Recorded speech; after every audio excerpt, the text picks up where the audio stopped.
Hi, my name is Marko Mandic and I'm coming from Belgrade, Serbia. I am 18 years old and in May this year I will complete the final grade at High School Crnjanski in Belgrade and finish my secondary education. I've been playing basketball for 12 years already. I started to play basketball when I was 6. It was in Moscow, in Russia, at Trinta, the famous basketball junior Olympic team. After that, my family and I moved back to my hometown Belgrade, where I continued playing in Beovuk, the Belgrade well-known successful basketball team for young players.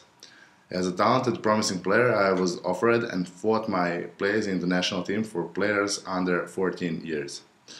I have always dreamed about entering the famous basketball teams and leagues.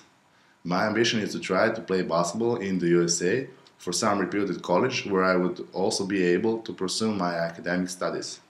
Besides doing the sport, I would like to study humanities to broaden my knowledge in the field of economics or social work and management. Therefore, my idea is to apply to some American colleges in order to find the appropriate one which will help me to fulfill my dreams and ambitions.